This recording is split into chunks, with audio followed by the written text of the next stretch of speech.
اعوذ باللہ من الشیطان الرجیم بسم اللہ الرحمن الرحیم السلام علیکم ورحمۃ اللہ وبرکاتہ۔ امید کرتی ہوں کہ آپ ایمان، تقوی اور صحت کی بہترین حالتوں میں ہوں گی۔ آج کا ہمارا موضوع ہے زکوٰۃ۔ اللہ قرآن میں فرماتا ہے والذین هم للزکاۃ فاعلون، اور وہ کہ زکوٰۃ دینے کا کام کرتے ہیں۔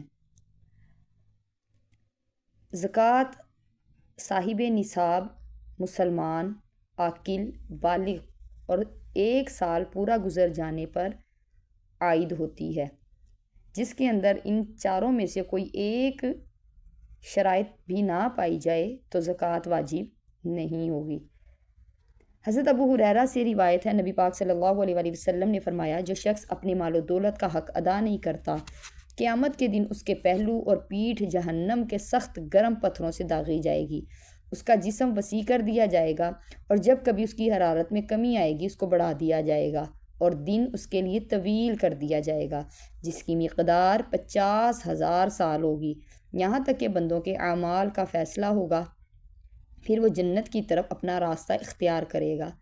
اللہ قرآن میں فرماتا ہے والذین یکنزون الذھب والفضة ولا ينفقونها فی سبیل اللہ فبشرهم بعذاب علیم یوم یحمى علیہا فی نار جہنم فتکوی بہا جباہہم وجنوبہم وظہورہم ھذا ما کنزتم لانفسکم فذوقوا ما کنتم تکنزون۔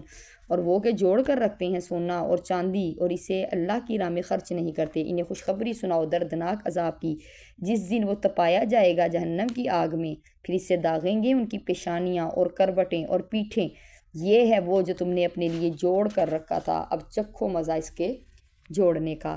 نبی صلی اللہ علیہ وسلم کا فرمان ہے کہ قیامت کے دن فقراء اغنیاء کے لیے ہلاکت کا سبب بنیں گے، جبکہ وہ اللہ کی بارگاہ میں عرض کریں گے، اے اللہ، انہوں نے ہمارے حقوق غصب کر کے ہم پہ ظلم کیا تھا۔ رب فرمائے گا، مجھے اپنی عزت کی قسم، آج میں تمہیں اپنی جوار رحمت میں جگہ دوں گا اور انہیں اپنی رحمت سے دور کر دوں گا۔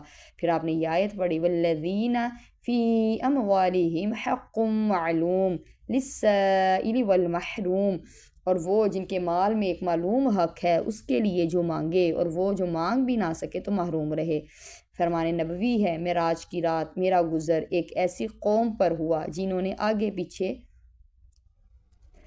پھتیڑے لگائے ہوئے تھے اور جہنم کا تھوہڑ اور بدبودار گھاس جانوروں کی طرح کھا رہے تھے۔ میں نے پوچھا جبریل یہ کون ہیں؟ جبریل نے کہا یہ وہ لوگ ہیں جو اپنے مال کی زکوٰۃ نہیں دیتے تھے، اللہ تعالیٰ نے انہیں، بلکہ انہوں نے خود ہی اپنے آپ پر ظلم کیا۔